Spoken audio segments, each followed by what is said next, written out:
श्री गुरुदेव दत्त. श्रीमद भगवद्गीतेच्या 10व्या अध्यायावर आपलं प्रवचन सुरू आहे. आजचा 35वा श्लोक आहे. बृहत्साम तथा सामना गायत्री छंदसामहं मासानां मार्गशीर्षोऽहं ऋतूनां कुसुमाकरः. बृहत्साम तथा सामना गायत्री छंदसामहं मासानां मार्गशीर्षोऽहं ऋतूनां कुसुमाकरः. भगवान सांगतात की सामवेदांच्या गीतामध्ये मी बृहत साम आहे आणि छंदांमध्ये मी गायत्री मंत्र आहे. मी 12ही महिन्यामध्ये मार्गशीर्ष महिना आणि ऋतूमध्ये पल्लवित पुष्पांना पल्लवित करणारा वसंत ऋतू आहे. तेव्हा बृहत साम म्हणजे काय? बृहत साम तथा सामना. सामवेदामध्ये अनेक साम आहे. रथांतर साम, बृहत साम वगैरे. त्यात बृहत साम हा छंद आहे. बृहत साम मी आहे असं भगवान सांगतात. सामवेद म्हणजे तो गात असतात. सामवेदाचे नुसतं असे मंत्र नाही म्हणत. जसे गीतेचे श्लोक आपण गातो तसं सामवेदाचे सर्व जे ऋचा आहेत त्या गेय आहेत. पूर्वी आमच्याकडे ते तेलंगणातले ब्राह्मण यायचे नवरात्राच्या वेळेला आणि ते इतके सुंदर सामवेद गायचे. आम्हाला एवढा आनंद व्हायचा. वा काय गातायत. 2 अशा पंक्ती करायच्या समोरासमोर बसून आणि ते हात वर खाली करून काय आणि इतकं सुंदर गायन. एका सुरामध्ये 6-7 लोक ब्राह्मण लोक तिथे त्याचं गायन करायचं. सामगान. तेव्हा आम्ही सामगान ऐकलेलं आहे. त्याच्यातला बृहत साम म्हणजे सामवेद म्हणजे गीतच आहेत. संस्कृत भाषेमधले गीत म्हणजे सामवेद. तेव्हा बृहत साम मी आहे असं भगवान सांगतात. मी 12 महिन्यामध्ये मार्गशीर्ष महिना आणि ऋतूमध्ये पुष्पांना पल्लवित करणारा वसंत ऋतू आहे. तेव्हा बृहत साम हे विशेष प्रकारचं गीत आहे. भगवंताला त्याचं स्तवन करणार. गीत आपल्याला असं वाटतं की हे वेद आहे. वेद फार कठीण आहेत. असं कठीण तर आहेत. संस्कृत भाषा आहे, समजायला कठीण आहे. परंतु त्यात काय आहे, काय लिहिलंय तर परमेश्वराची स्तुती लिहिली आहे. बस भगवंताला आळवलंय, स्तुतीने आळवलंय. आपण वेद म्हणतो आणि कठीण आहे म्हणतो, पण त्याच्यात काय आहे तर परमेश्वराची आळवणी आहे. त्याला गीतांनी आळवलेलं आहे. त्याची भक्ती आहे. म्हणजे वेदामध्ये भक्तीच आहे. परमात्म्याची भक्ती आहे वेदामध्ये आणि म्हणून त्याला अनेक प्रकारांनी त्याला आळवलंय. तू असा आहे, तू तसा आहे. त्याचं वर्णन केलंय. सर्वांच्या सोबत त्याचं वर्णन केलंय. म्हणजे कीर्तनच केलंय. म्हणजे वेद म्हणजे काय? कीर्तनच आहे. लोकांना वेद म्हणजे ज्ञान खूप आहे असं वाटतं. वेदात ज्ञान तर आहे, पण मुख्यतः काय आहे तर वेदामध्ये परमात्म्याची स्तुती आहे. आणि म्हणून बृहत सामवेदात तर पूर्ण स्तुतीच आहे. बृहत साम हे विशिष्ट प्रकारचं गीत आहे. त्या गीताद्वारे परमात्म्याला आळवलेलं आहे. आणि नुसतं निर्गुण नाही, निर्गुण निराकार नाही, तर सगुण साकार परमात्म्याला आळवलंय. आणि या गीतामध्ये मग इथे परमात्मा म्हणजे कोण? ते इंद्राची स्तुती केली आहे. पण ती इंद्राची स्तुती वाटते, पण इंद्राची अशी स्तुती नाहीये.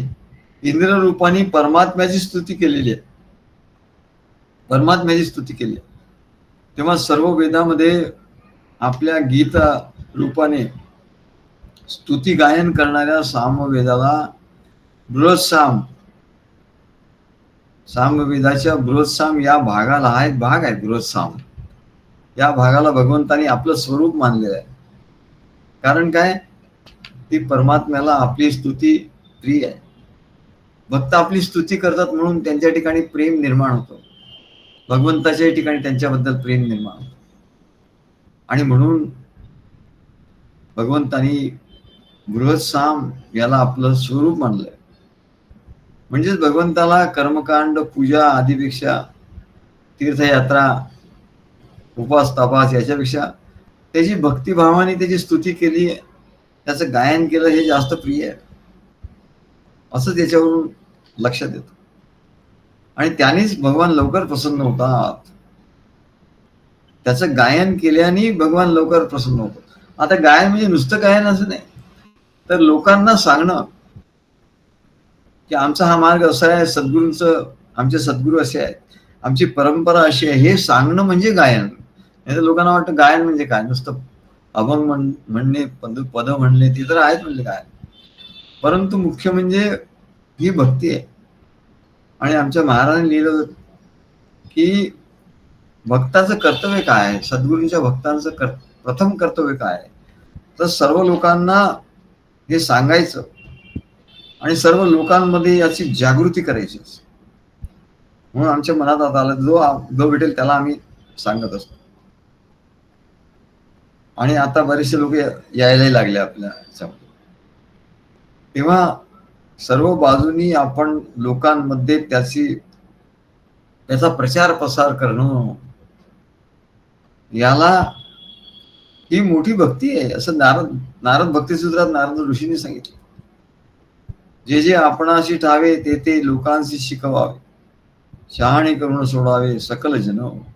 सर्व जनांना हे परमेश्वराचं ज्ञान मिळालं पाहिजे, त्याचा प्रचार प्रसार झाला पाहिजे. म्हणून महाराज आमचे सांगत होते की मासिकामधून प्रसार करायचा, पुस्तकं लिहून, ग्रंथ लिहून प्रसार करायचा, प्रवचन निरूपण करून त्याचा प्रसार करायचा. आणि आता तर चॅनेल्स काय, त्याच्याद्वारे आपल्याला प्रसार करता अनेक साधनं झाली आहेत. तेव्हा भक्ती म्हणजे काय, सर्वात उत्तम भक्ती, सर्वात श्रेष्ठ भक्ती काय, तर नारद ऋषींनी सांगितलं, लोकेपी भगवत गुण श्रवण कीर्तनात, लोकांना जमवून भगवत गुणाचं श्रवण आणि कीर्तन. आणि वेदात काय दिलंय, वेदात तेच दिलंय. वेदात सामवेद सर्व ऋषीमुनी इथे आणि त्यांचे शिष्य एकत्र येऊन सर्वजण वेद म्हणायचे, भगवंताची स्तुती म्हणायची, भगवंता तू असा आहे, तू असा आहे, तू असा. आणि त्यांच्यामुळे त्यांच्या मनामध्ये, बुद्धीमध्ये, अंतःकरणामध्ये प्रेम जागृत व्हायचं. तेव्हा वेदामध्ये दुसरं काय नाही, वेदामध्ये प्रेम भक्तीच आहे म्हणा.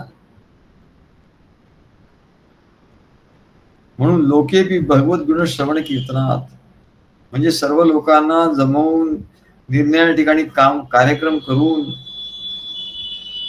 त्याच्यामध्ये माझ्या गुणांचं गायन करणं, कीर्तन करणं, ही सर्वश्रेष्ठ भक्ती आहे, असं भगवान सांगतात. आणि भगवत भक्त नारद हेही सांगतात. नारदांनी भगवंताला विचारलं की भगवंता तुमचं वास्तव्य कुठे आहे, तुम्ही कुठे राहता, खरोखर सांगा.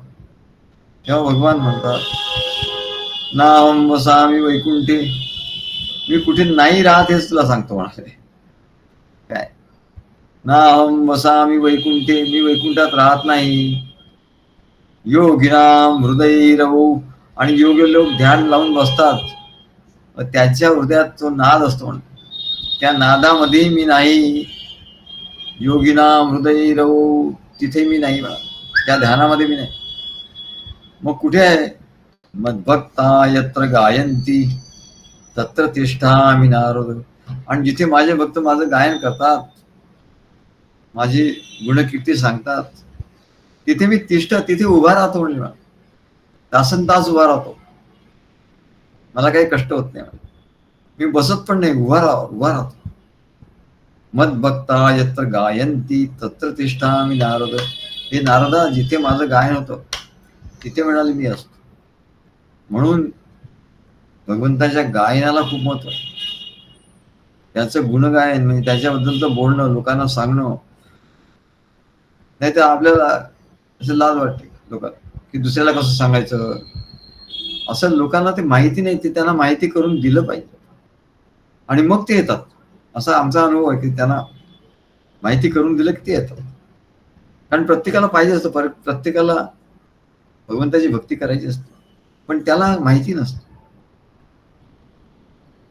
म्हणून जिथे माझे भक्त गायन करतात तिथेच मी असं भगवान म्हणतात. कारण व्यावहारिक जगात देखील असं दिसून येत आहे. व्यावहारिक जगात सुद्धा काय असतं की एखाद्या व्यक्तीचं दुसऱ्या व्यक्तीवर प्रेम असेल, पतीचं पत्नीवर प्रेम असेल, तो पत्नीबद्दल सांगतो, माझी पत्नी असं गाणं म्हणते, असं करते, असे तिचे गुण आहेत. किंवा पत्नीचं पतीवर प्रेम असेल तर ती सांगते आपल्या पतीच्या बद्दल. एक ती कथा आहे संस्कृतमध्ये. दोन मैत्रिणी, त्यांची लग्न झाली आणि त्या आपापल्या सासरी गेल्या. पण जेव्हा त्या माहेरी आल्या दोघी, तेव्हा दोघी एकमेकींना आपल्या नवऱ्याचं वर्णन करून सांगत, कौतुक सांगत. एकीने सांगितलं, चतुर सखी मे भरता, तो इतका चतुर आहे म्हणजे. सहायल लिखती तत्परम न वाचेती, चतुर सखी मे भरता, सहायल लिखती तत्परम न वाचेती. पहिली म्हणते की माझा नवरा एवढा हुशार आहे, म्हणजे एवढा हुशार की तो जे लिहितो ना ते कोणी वाचूच शकत नाही. म्हणजे बघा, त्याचा दोषाचा सुद्धा तिने गुण करून दाखवला. सहायल लिखती तत्परम न वाचे, तो जो लिहितो ते कोणी वाचू शकत नाही, म्हणजे खरं दोष आहे, त्याचं अक्षर बरोबर नाही, कळत नाही. पण त्याच्या दोषाचाही गुण करून तिने सांगितलं, सहायल लिखती तत्परम न वाचेती. तर दुसरी तर तिच्यापेक्षा उस्ताद निघाली. ती काय म्हणते, तस्मादपि अधिको मे, म्हणजे तुझ्या नवऱ्यापेक्षा माझा नवरा आणखी जास्त हुशार आहे. काय, तस्मादपि अधिको मे स्वयमपि लिखितम स्वयं न वाचेती. म्हणजे स्वतः लिहिलेलं तो स्वतःच वाचू शकत नाही. म्हणजे एवढं त्याचा अक्षर करावं. म्हणजे दोष सुद्धा गुण कसे होतात. प्रेम असलं की दोष असले तरी ते गुण दिसतात. म्हणून गोपी त्या भगवान श्रीकृष्णाचे दोष सांगत होते. अरे हा कसा आहे बघा, काय त्या नामदेव महाराजांनी ते केलंय. हा, कसा देवाचा देव बाई छकडा, देव एका पायाने लंगडा, त्याला लंगड म्हटलं.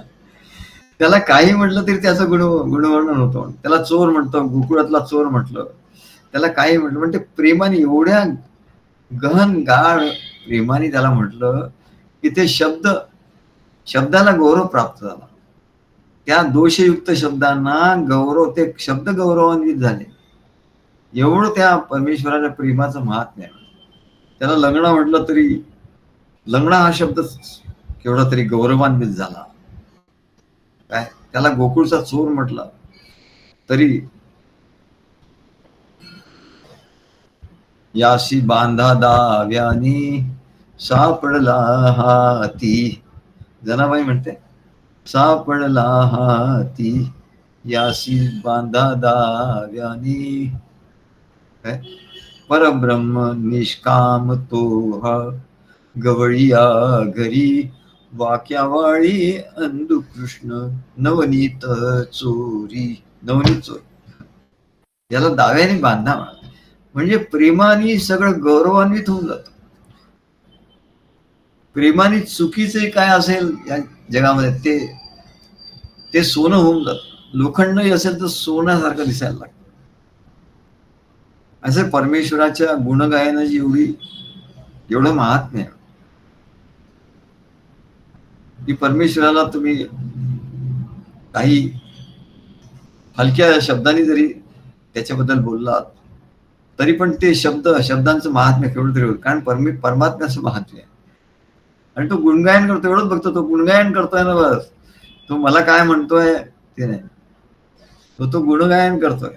अवगुणाच्या शब्दांनी जरी घेतलं तरी गुणगायन करतोय. आणि असं गुणगायन जेव्हा घडतं तेव्हा शीघ्रमेवाभिर्भवती भावयतीचे भक्तान, असे जे भक्त भजन करतात म्हणजे तेव्हा भगवान शीघ्रमेव आविर्भवती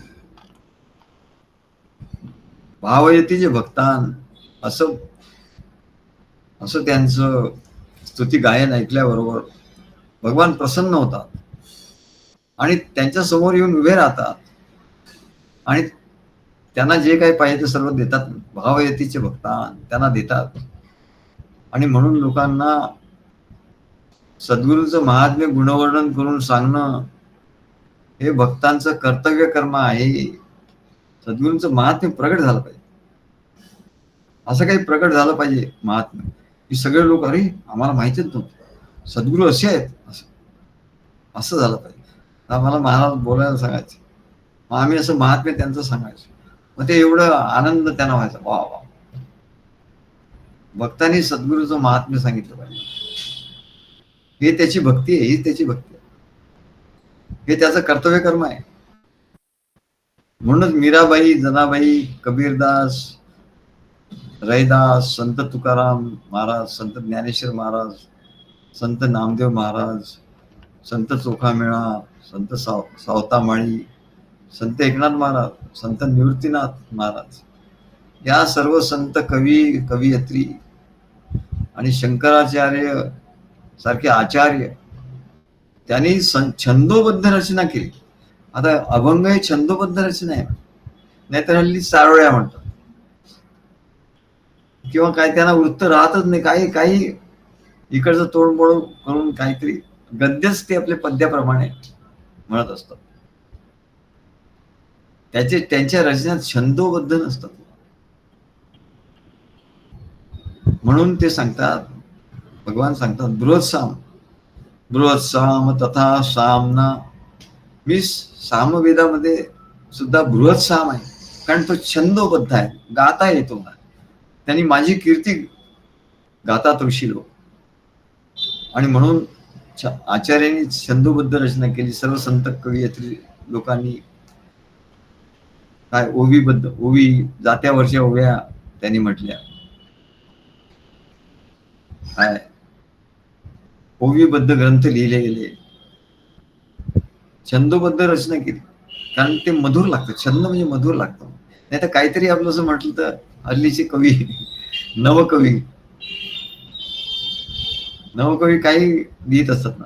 आणि हल्ली म्हणून पुष्कळ कवी झाले. पूर्वी फार बोटावर, आताच्या बोटावर मोजण्या इतके कवी होते.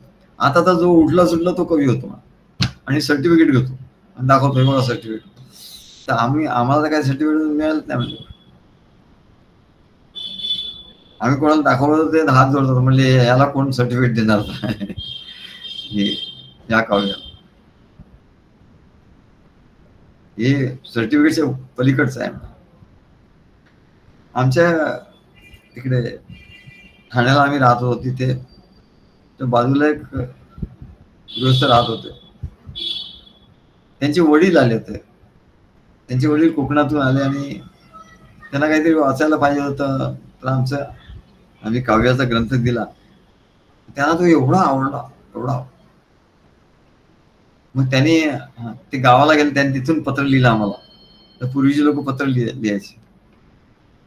ते म्हणाले त्यांनी त्याच्यावर हे लिहिलं होतं बरंचसं, आणि शेवटी लिहिलं होतं की तुमच्या हे काव्य साधी नाही आहेत म्हणा, याला परतत्वाचा स्पर्श आहे.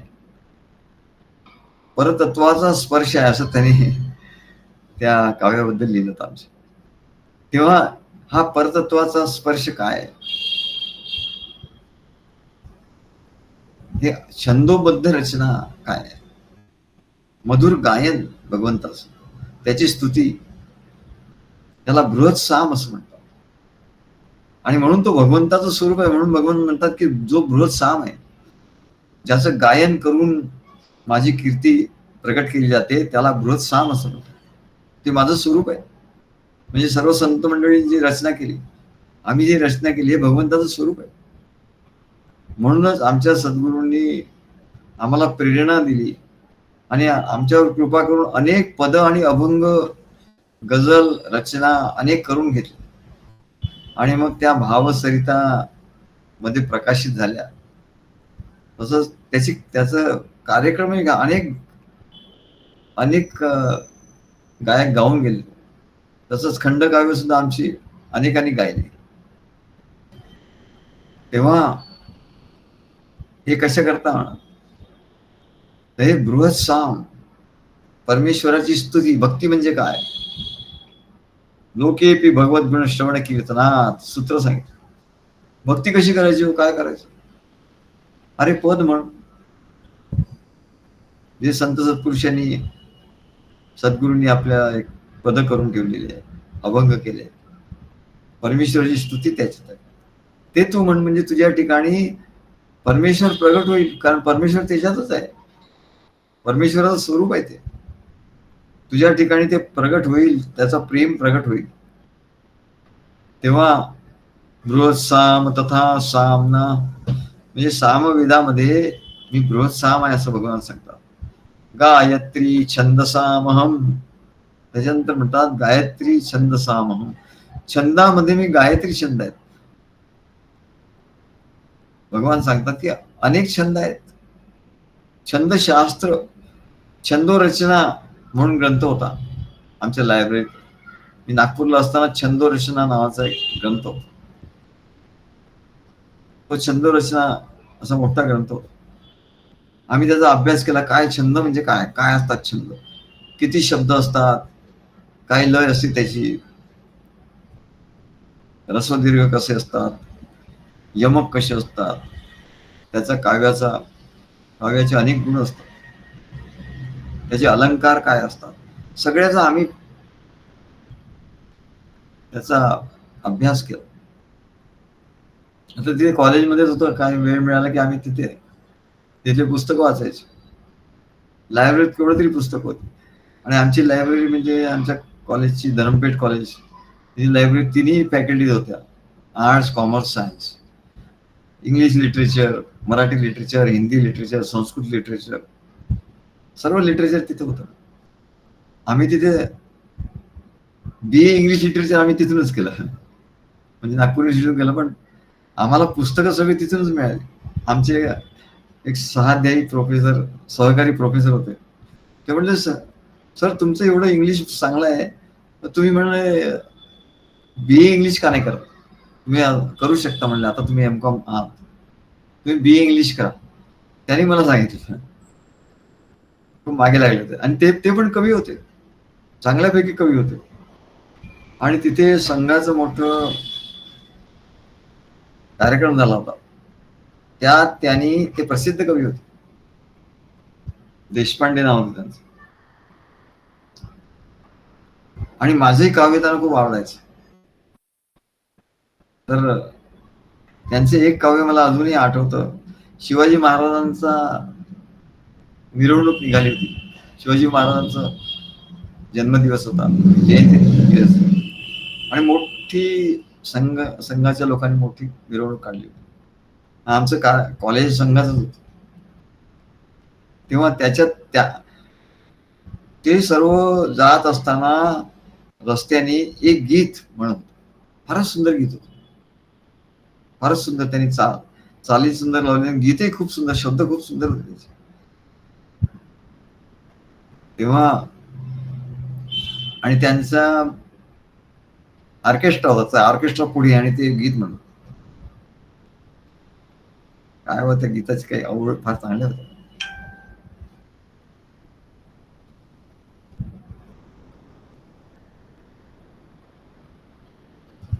आठवत नाही ते गीत, पण त्याच्यासारखंच आम्ही एक गीत केलं होतं. त्या चालीवरच आम्ही एक गीत केलं. आम्हाला ती चाल एवढी आवडली. हे एका खंडगावात आमचं गीत आहे. सीतेचं वर्णन आहे त्याच्यात.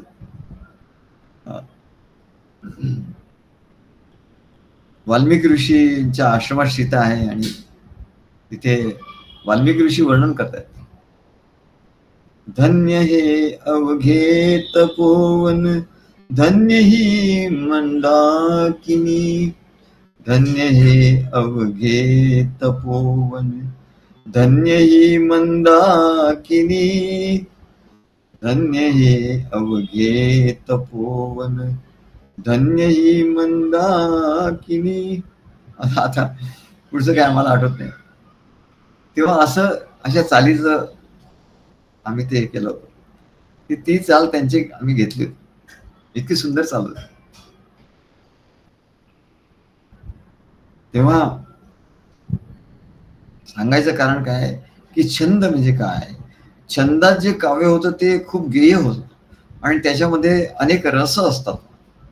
म्हणून भगवंताची स्तुती करायची तर ती अत्यंत मधुर, लयबद्ध, तालबद्ध, स्वरबद्ध आणि सुरेल असायला पाहिजे. आज आमच्या अविनाशने गायन केलं बऱ्याच दिवसात, छान छान वाटलं. मोहम्मद रफी काय तेव्हा लयबद्ध, सूरबद्ध. आता तो काही शिकलेला नाही, पण भाव ज्याच्या ठिकाणी असतो तो चांगला ते म्हणू शकतो.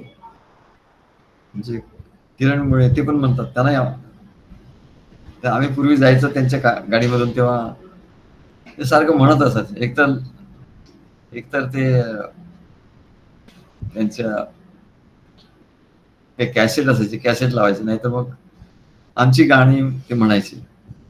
कधी कधी आम्हाला तिथेच त्यांच्या गाडीमध्येच गाणं सुचायचं आणि आम्ही एक ओळ सांगितली की ते म्हणतच राहायचे. एकदा आम्ही इथून निघालो, एक ओळ माझी झाली ती गाडीमध्ये आणि तीच ओळ आम्ही म्हणत म्हणत ते म्हणत म्हणत गाडी चालवते आणि आम्ही कधी पुण्याला जाऊन पोहोचलो कळलंच नाही. आता पुण्याला झालं की ते 3-3.5 तास लागले. 3-3.5 तास अक्षरशः ते एकच ओळ म्हणत होते, ते आणि आम्ही दोघं मिळून ते एकच, कारण पुढे काही काव्य झालेलंच नव्हतं. कुठलं होते ओळ ते माहितीये का? त्या पहिल्या भेटीतच सर्व तुला सांगू कसे, शब्द तुझे अंगावर उमटतात मोर पिसे. त्याला पाठ आहे, मला तर पाठही नाही. मला काही पाठ, मी आपल्याकडून मोकळा होतो. त्या पहिल्या भेटीतच सांग सर्व तुला सांगू कसे, या पहिल्या भेटीतच सर्व तुला सांगू कसे. पुढे काय? शब्द तुझे अंगावर फिरविता ती मोर पिसे. शब्द तुझे अंगावर फिरविता ती मोर पिसे, फिरविता ती मोर पिसे. असं एका भक्ता आम्हाला गद्यात सांगितलं होतं. कोणी एक भक्ताची आम्हाला भेट झाली आणि आमच्या बोलता बोलता बोलता त्याने असं सांगितलं, गद्यात वाक्य सांगितलं. आम्हाला ते एवढं आवडलं की आम्ही म्हटलं हो त्याने काय म्हटलं बघा. मी त्यांना विचारलं, म्हटलं कसं काय वाटलं आपण बोललो हे, तर त्यांनी सांगितलं अंगावर असं मोर पीस फिरल्यासारखं वाटलं. वा. आमचे जवळ 2-2.5 तास त्यांचं बोलणं झालं, पण ते काही बोलत नव्हते. म्हटलं काय बोल, मला असं वाटलं यांना काय बोर झालं का काय झालं असं. म्हणून त्यांना म्हटलं काय कसं काय वाटलं. मग त्यांनी अशी काय प्रतिक्रिया दिली की हो म्हणले असं वाटतंय की म्हणले अंगावर मोर पीस असं फिरवताय कोणी, असं वाटलं एक. आणि ती पहिलीच भेट होती आमची त्यांची, पहिल्याच भेटीत असं झालं. म्हणून आम्ही असं म्हटलं या पहिल्या भेटीतच. हा ते म्हणाले की पहिल्या भेटीत कसं काय सांगायचं तुम्हाला सगळं. ते शब्द त्यांचेच आहे बघा.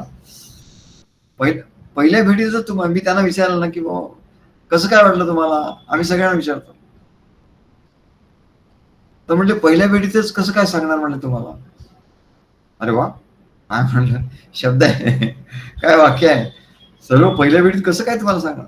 तर माझी पहिली ओळ झाली, या पहिल्या भेटीतच सर्व तुला सांगू कसे.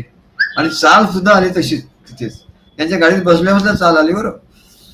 आणि याने आश्चर्य वाटलं आणि म्हणून यांनी पकडलं आणि ते खेचत एकदम पुण्यापर्यंत नेलो. एकच ओळ. नंतर ते आमची पद झालं पूर्ण, आपल्या मॅगझिन मध्ये आहे. कोणी गाणारा भेटला पाहिजे, तर असं छान होईल ना. तो म्हणजे पहिल्याच भेटीत कसं काय सांगणार तुम्हाला सगळं. म्हणून आमची पहिली ओळ झाली, या पहिल्या भेटीतच सांग तुला सर्व तुला सांगू कसे. आणि मोरपीस पिळल्यासारखं होतं म्हणा.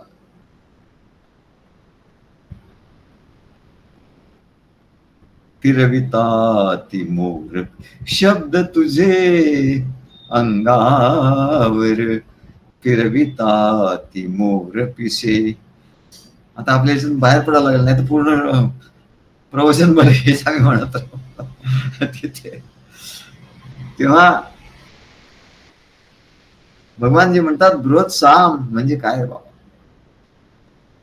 मधुर लयबद्ध तालबद्ध स्वरबद्ध सुरेल असं जे गायन असतं, काव्य असतं आणि भावपूर्ण असतं. आणि म्हणून अशा कवितांची रचना करण्यासाठी ऋषींनी छंदशास्त्राची रचना केली. छंदशास्त्र असं केलं. तेव्हा अनेक छंद आहेत म्हणजे अनुष्टुप छंद, आर्या छंद, गायत्री छंद. गायत्री मंत्र हा गायत्री छंदात आहे. मंदाक्रांता, भुजंग प्रयात, शिखरिणी, मालिनी, ओवी, हे सगळं छंद आम्ही आमच्या खंडकाव्यात सगळं वापरले म्हणतात. ते तिथे आले, ते छंद म्हणाले की आम्हाला घ्या तुम्ही. आणि छंदात केलेल्या रचना एवढ्या भक्तिभावपूर्ण असतात आणि मनाला आनंद देणाऱ्या असतात आणि कधी विसरत नाही आपण. आणि ते गाता येतात आणि त्यांनी शांती मिळते. आता आपण हे म्हटलं कसं शांत वाटलं. फिरविता ती मोर पिसे, वा, शांत होत. त्याच्यामुळे अंतःकरणात सत्वगुण वाढतो. फार मोठी गोष्ट आहे, फार मोठं रहस्य आहे. काय होतं हो, अशी काव्य आणि अशी भजनं भावपूर्ण म्हटली की सत्वगुण वाढतो, सत्वगुण. आता या श्लोकाच्या शेवटच्या याच्यामध्ये त्याच नाही, या श्लोकामध्ये पुढच्या श्लोकामध्ये काय की सत्वगुणाचं महात्म्य. सत्वगुण आला पाहिजे, मग सत्वगुण येईल कुठून ते सांगितलंय. त्या तुम्हाला भक्ती करायची सत्वगुण पाहिजे, ज्ञान व्हायचं तर सत्वगुण पाहिजे, परमेश्वराची प्राप्ती करायची सत्वगुण पाहिजे. आणि म्हणून सत्वगुण येईल कुठून की हे गायन केल्यामुळे. आणि म्हणून वेदात सगळं गायन केलेलं आहे, गायन केलेलं आहे. गायन करता करता करता गुणाचं गायन करता करता करता म्हणून कीर्तन वगैरे काय, सत्वगुण वाढतो. आणि सत्वगुण वाढलं की काय होतं ते पुढच्या श्लोकात आता आपण बघणार आहोत. सत्वगुण केवढा महत्वाचा आहे. त्याच्यामुळे मनात प्रेमाचा उद्भव होतो. प्रेमाचा आधी उद्भव होतो, मग प्रेम उत्कट होतं आणि त्या उत्कट झालेल्या प्रेमाने भक्ती घडते. आणि त्या उत्कट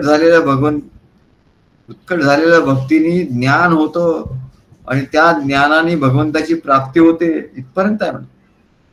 आणि म्हणून हे छंदशास्त्र काय आहे हे याच्यासाठी आम्ही अभ्यास केला.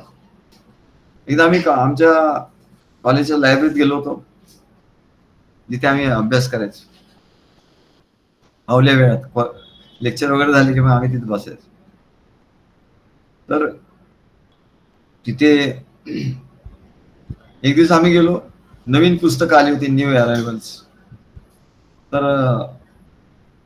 लायब्ररीत म्हणाले, सर बघा ना, म्हणाले तुम्ही एवढं हे संस्कृत वाङ्मयाचा एक मोठा ग्रंथ आलाय. म्हटलं कुठला?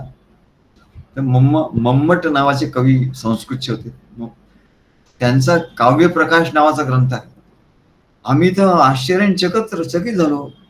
बापरे, एवढा मोठा ग्रंथ आणि एवढा जुना. पण त्यांनी त्याची नवीन आवृत्ती त्यांनी काढली होती. जवळजवळ मला असं वाटतं, माझा अंदाज आहे 5,000च्या वरच पानं असतील. 5 नाही 10,000 पानं असतील बहुतेक. कारण एवढा मोठा ग्रंथ होता तो. टेबलावर ठेवला एवढा मोठा ग्रंथ आणि त्याचा साईज पण खूप मोठा.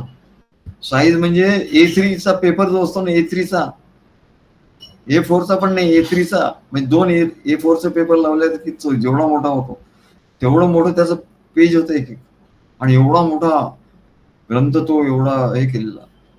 आणि तिथे लिहिलं होतं मम्मट असं काव्य प्रकाश नाव त्याचं. पाहिल्यावर आम्ही त्याच्या प्रेमात पडलो.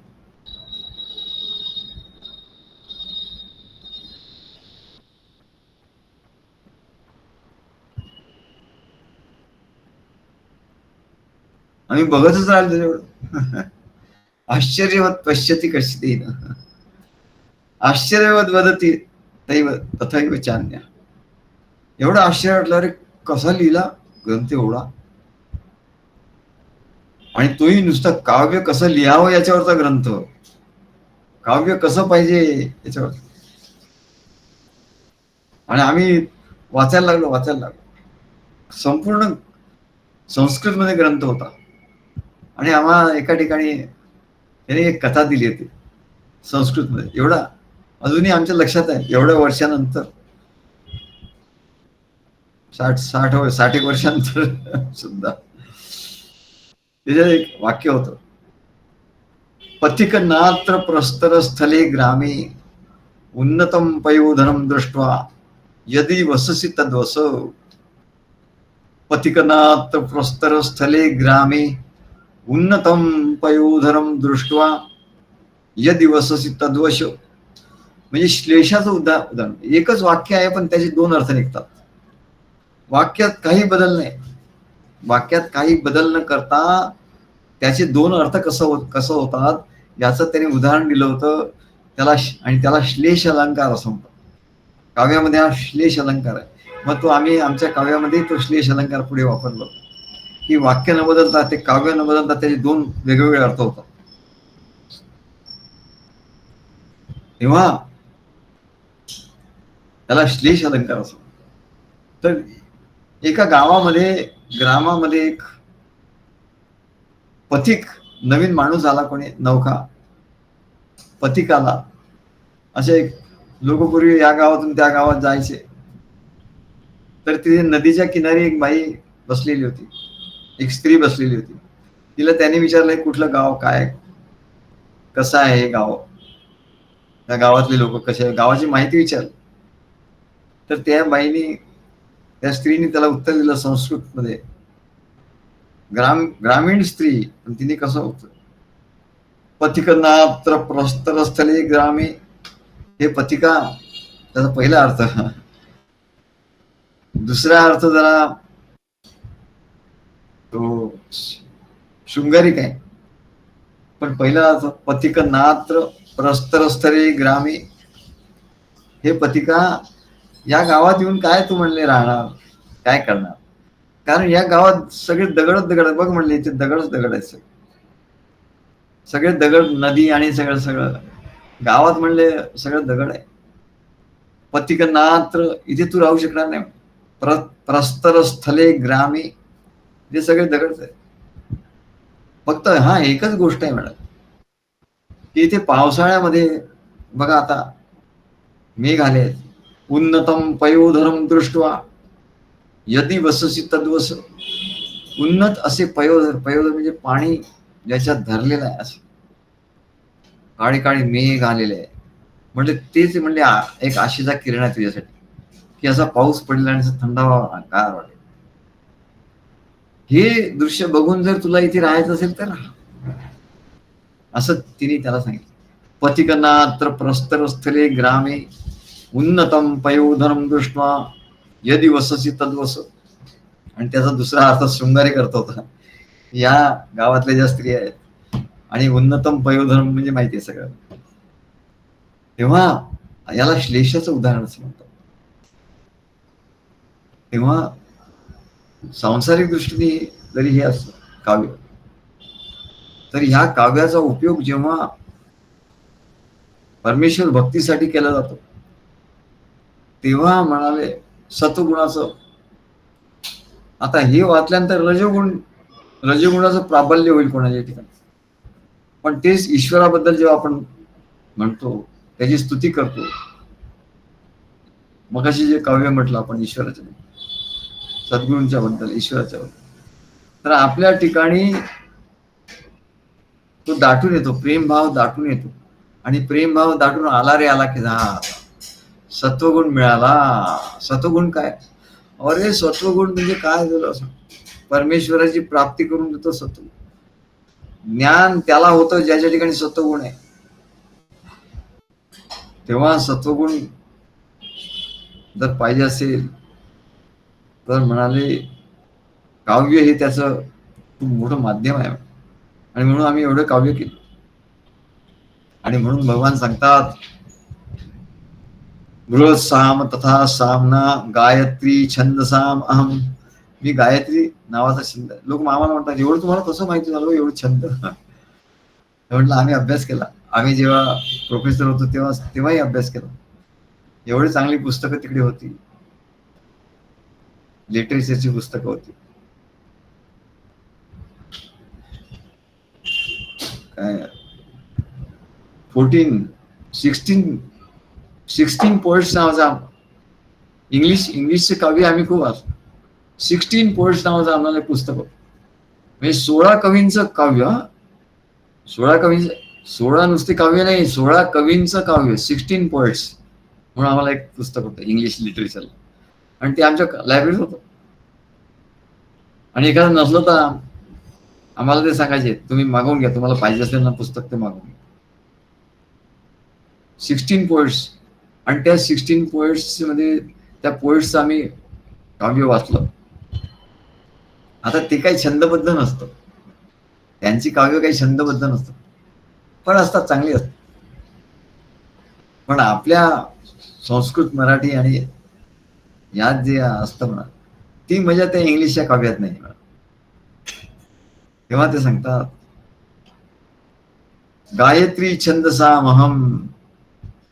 त्याच्यानंतर म्हणतात बृहत साम तथा सामना गायत्री छंदसामहम मासानाम मार्गशीर्षोहम ऋतूनाम कुसुमाकरः. मासानाम मार्गशीर्षोहम. सगळ्या महिन्यांमध्ये मी मार्गशीर्ष महिना असं म्हणतात. कारण मार्गशीर्ष मासात भगवान श्रीकृष्णाची किंवा विष्णूची पूजा करण्याचं विशेष महत्व आहे. विष्णूची पूजा केली पाहिजे, श्रीकृष्णाची पूजा केली पाहिजे. सत्ययुगामध्ये देवांनी मार्गशीर्ष मासाच्या प्रथम स्थितीला वर्षाची सुरुवात झाली म्हणाल. संपूर्ण वर्षाची सुरुवात मार्गशीर्ष महिन्यापासून झाली. कृतयुगामध्ये देवांनी सुरुवात केली.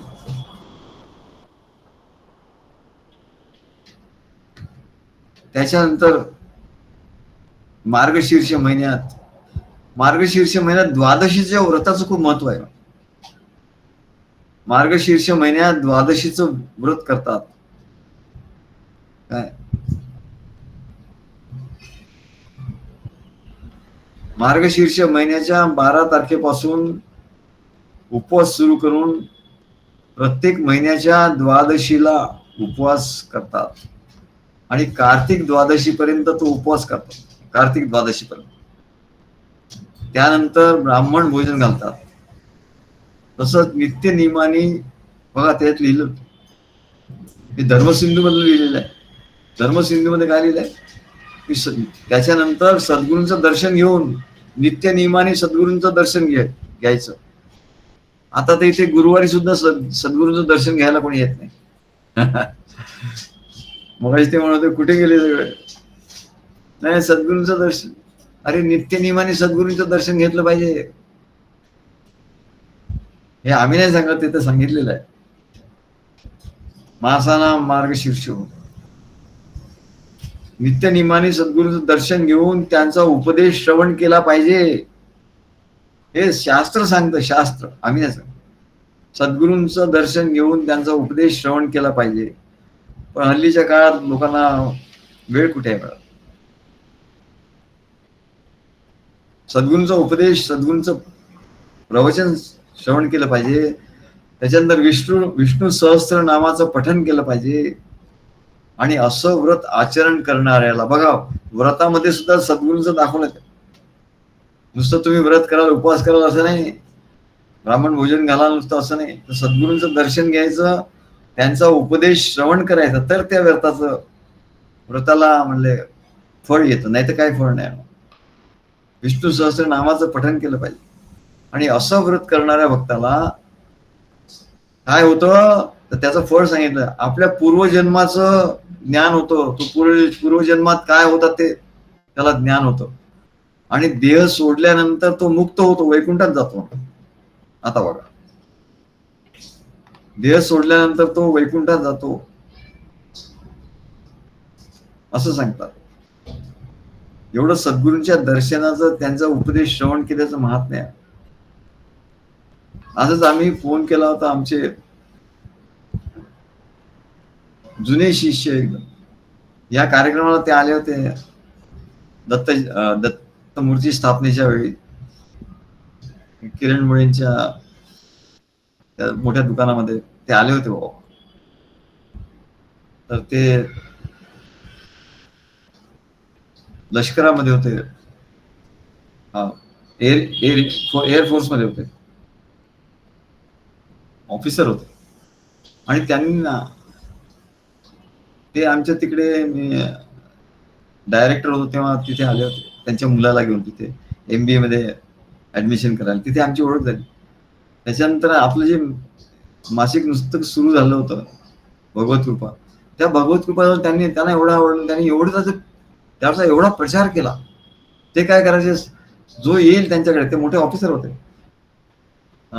त्यांना कोर्टात ते रिटायर झाले आणि कोर्टात ते मोठे ऑफिसर होते. सैन्याचं काम, रिटायर सैनिक जे होते त्यांचं फॅमिली, त्यांचं ते काम सगळं बघत होते, त्याचे ऑफिसर होते. जो येईल त्याला, तो हिंदी नाही मराठी नाही, हिंदी असला तरी त्याला म्हणे तू घेऊन जा. आणि ते मासिकाचा त्यांनी एवढा प्रचार केला, एवढा प्रचार केला, खूप प्रचार केला. आणि मग ते पैसे जमा करायचे, मला आणून द्यायचे, सद्गुरू घ्या. एवढी त्यांची सेवा रुजू झाली. अनेक लोकांनी त्यावेळेला ते मासिक आपलं वाचलं. आणि आताही त्यांची बऱ्याच वर्षांतर भेट झाली आमची. ते त्यांचं तब्येत ठीक नव्हती, त्याला हार्टची सर्जरी झाली त्यांची. आणि आता मध्यंतरी त्यांची भेट झाली. त्यांना म्हटलं तुम्ही या, त्याशी ते आले होते. आणि त्यांनी तो सोहळा बघितला. आणि आपले YouTube चॅनल ते बघायचे आणि लगेच ते पावती द्यायचे आपल्याला. सद्गुरू मी अमुक अमुक हे वाचलं, हे बघितलं आणि मला खूप आनंद झाला. सकाळी सकाळी ते असं लिहायचे, व्हॉट्सअपवर पाठवायचे. आता काल आम्ही अविनाश आले होते आणि आम्ही तिकडे आमच्या याच्यावर ते काय म्हणतो अपलोड केला आपला. आणि म्हटलं त्यांनी बघितलं असेल असं मला वाटलं. मी सहज त्यांना फोन केला तर त्यांची आधी कोणी उचलला नाही. मग त्यांच्या मिसेसनी उचलला. मग त्या म्हणल्या हो साहेब गेले म्हणाले. अरे बाप, म्हटलं एवढा धक्का लागला आम्हाला. आमच्या जुन्या फळीतले जे आमचे पराक्रमी लोक होते त्याच्यापैकी ते एक होते. हे देवरे होते, ते प्रिन्सिपल देवरे, ते प्रिन्सिपल होते. आणि हे होते सैन्यातले ऑफिसर होते, मोठे मोठे लोक होते. डॉक्टर रविशंकर होते, ते नीतीमध्ये मोठे प्रोफेसर होते. दुबईमध्ये ते प्रोफेसर होते. अशा मोठमोठ्या व्यक्ती होत्या. ते सगळे एक एक एक एक निघून गेले. आम्हाला मोठा दुःख झालं की ज्यांनी आपल्या याला SIS मध्ये आमचं प्रवचन त्यांनीच ठेवलं होतं. तेव्हा असे एक एक वीर असे निघून गेले आमचे. तसं आता हे काही 15 दिवस झाले, 15 दिवसापूर्वी आम्ही त्यांच्याकडे दत्तमूर्ती स्थापना करायला कणकवलीला गेलो होतो. आपले किरण मुळेंच्या बरोबर त्यांच्या गाडीतूनच गेलो होतो. किरण मुळे आमच्या बरोबर होते, त्यांच्या गाडीतून आम्ही तिकडे गेलो होतो. तिकडे ते त्यांना चांगले ओळखत होते. आम्ही त्यांच्या घरी पण गेलो होतो ठाण्याला. पण त्यांच्या मंडळीने सांगितलं आज आम्हाला असं असं झालं. पण म्हणलं ते मुक्त झाले. हो ते म्हणलं त्यांनी एवढं काही कार्य केलंय म्हणा. सद्गुरूंचं एवढं काही कार्य केलंय त्यांनी, म्हटलं काय त्याला तोड नाही. त्यांचे देवरे गुरु ते सुद्धा आम्हाला त्यांनी रामकृष्ण मठात नेलं. रामकृष्ण मठात मोठा कार्यक्रम केला, आमचं प्रवचन ठेवलं तिथे. रामकृष्ण मठात आमचं प्रवचन झालं होतं, या खारच्या रामकृष्ण मठ. तिथे त्या रामकृष्ण मठाचे मुख्य अधिपती त्यांचे प्रवचन झालं होतं. आणि आमच्या मॅनेजमेंट गुरु या मासिकाचं उद्घाटन तिथे झालं होतं. असे जे वीर लोक होते, शूरवीर, की आपण त्याने झोकून दिलं. काय बघितलं, ते आमच्यापेक्षा वयाने सगळे मोठे होते. आमचं वय लहान होते, आमच्यापेक्षा वयाने मोठे होते. नाही, हे नव्हते मोठे.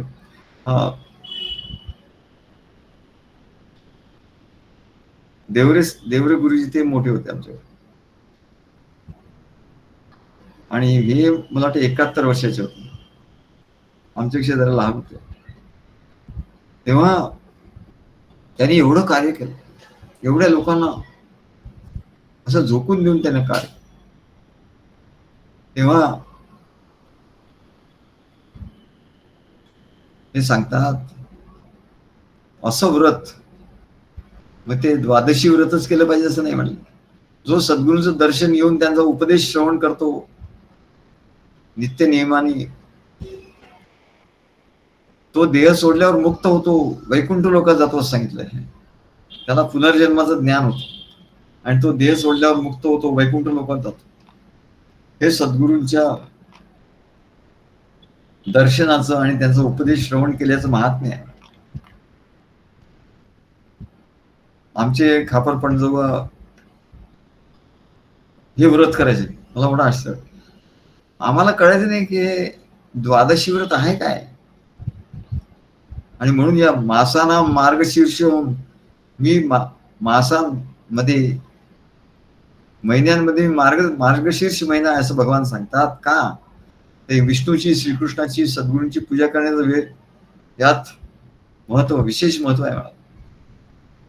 तेव्हा आमचे खापर पणजोबा नाथ संप्रदायाचे थोर योगी होते आणि छिंदवाड्याला त्यांचा आश्रम आहे. तर तिथे त्यांची समाधी आहे आणि ते मार्गशीर्ष महिन्यात द्वादशीचं व्रत करत असत. मला मोठं आश्चर्य वाटायचं, द्वादशीचं व्रत काय, कोणी करत नाही, यांनी काय द्वादशीचं व्रत केलं. तेव्हा आता या श्लोकाच्या निमित्ताने कळलं रे, द्वादशीच्या व्रताचं असं महत्व असतं. आणि म्हणून त्यांची आरती केली होती केशवदास महाराजांची, आमच्या खापर पणजोबांची. त्यांचे एक भक्त, त्या भक्तांचं नाव पण आष्टीकर असं होतं, श्रीनिवास आष्टीकर.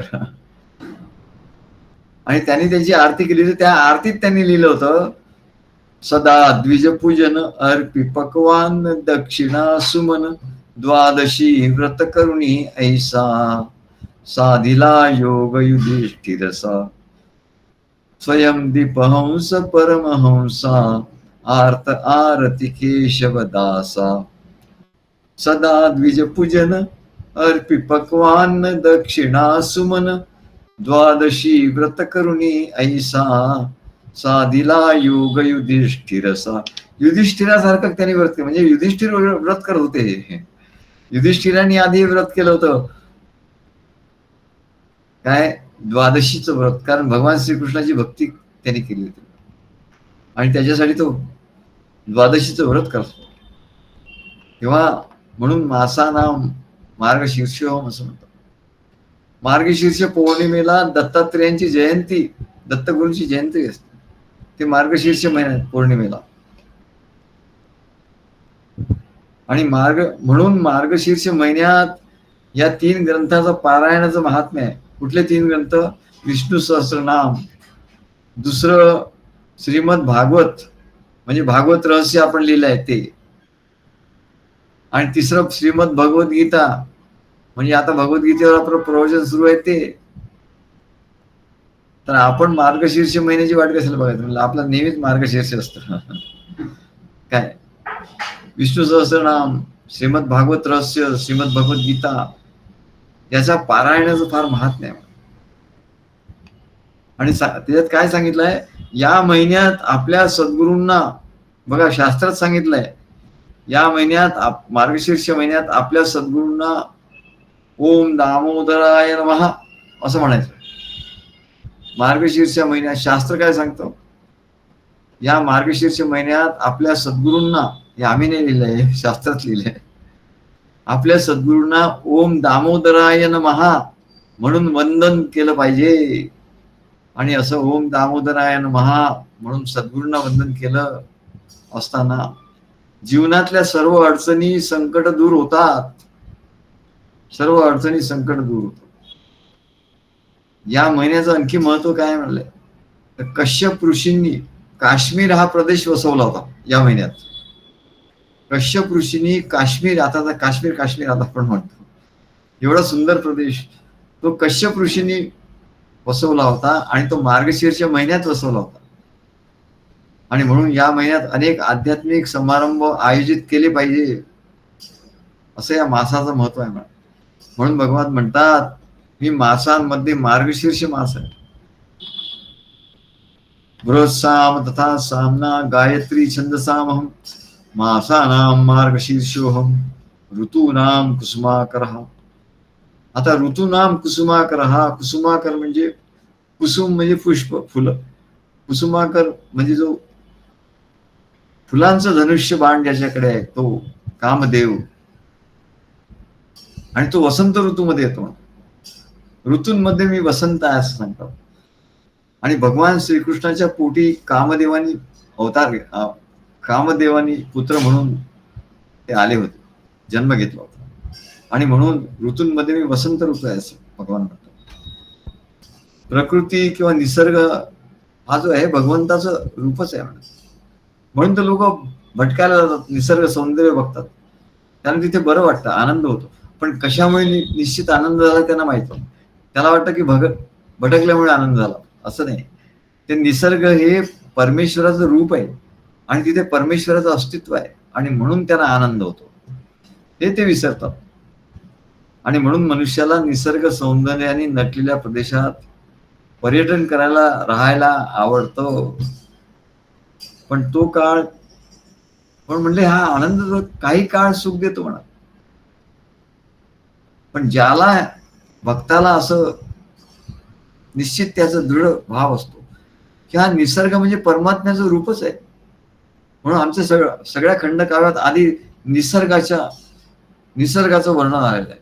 आणि ते इतकं सुंदर निसर्गाचं वर्णन आहे, ज्यांनी वाचलं नसेल त्यांनी वाचावं, त्याने ते पुस्तक घ्यावं आणि वाचावं. ते एक एक काव्य असं वाचण्यासारखं. आधी नुसतं एकेका ऋतूचं वर्णन आहे, असं निसर्गाचं वर्णन आहे. आम्ही 12 वर्षात ते 23 खंडकाव्य केले. दर वर्षाला 2 खंडकाव्य आम्ही करायचो. आणि तिथे ज्या पवईला निसर्ग सौंदर्यामध्ये आम्ही हिंडत होतो आणि तिथे बसून तलावाच्या तिथे तुलसी लेक आहे आणि संपूर्ण जंगल आहे. त्या जंगलात बसून लोक म्हणाले तेव्हा तिथे चित्ते असतात, वाघ असतात म्हणले, पण आम्हाला काही भीती वाटायची नाही. हिर जंगलात बसून आम्ही ते लिहायचं तिथे. तेव्हा निसर्ग हा परमात्म्याचं रूप कसं आहे, त्याने आनंद होतो. आणि भारतात 6 ऋतू आहेत, हेमंत, शिशिर, वसंत, वर्षा, ग्रीष्म आणि शरद. नावाचे की कसं आहे म्हणाले. आणि म्हणून आम्ही आमच्या अहल्या नाटकामध्ये त्याचं अहल्येच्या मुखी एक गीत आहे, वसंत ऋतू आलेला आहे, कामदेवाचा ऋतू आहे.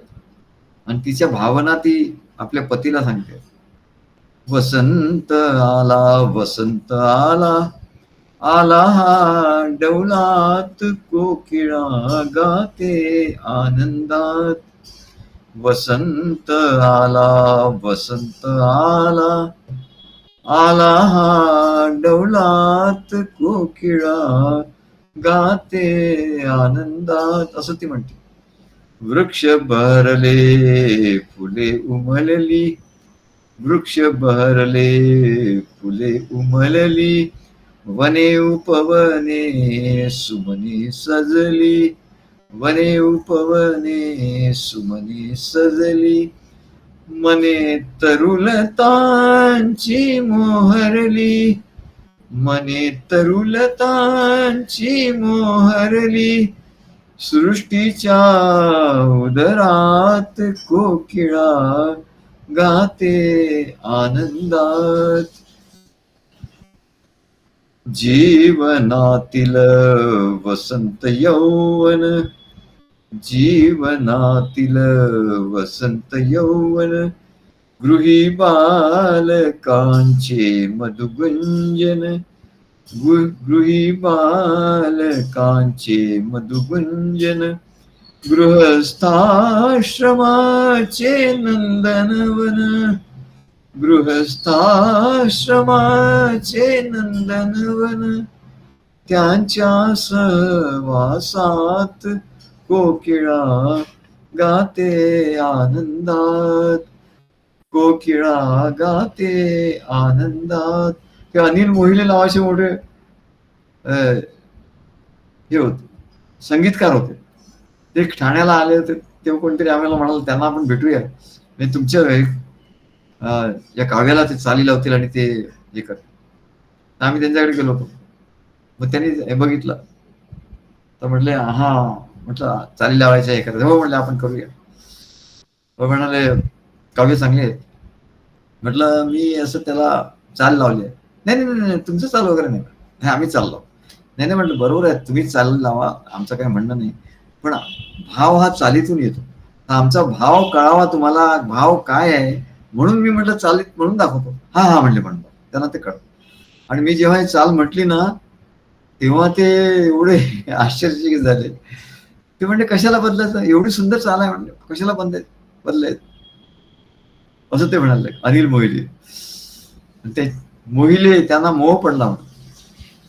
जीवनातील वसंत यौवन, गृही बालकांचे मधुगंजन, गृहस्थाश्रमाचे नंदनवन, त्यांच्या सहवासात कोकिळा गाते आनंदात. तेव्हा भगवान सांगतात की ऋतूनाम कुसुमाकर, हा वसंत ऋतू आहे. बृहत्साम तथा सामना, गायत्री छंद साम्यहम, मासानां मार्गशीर्षोहम, ऋतूनां कुसुमाकर. श्री गुरुदेव दत्त.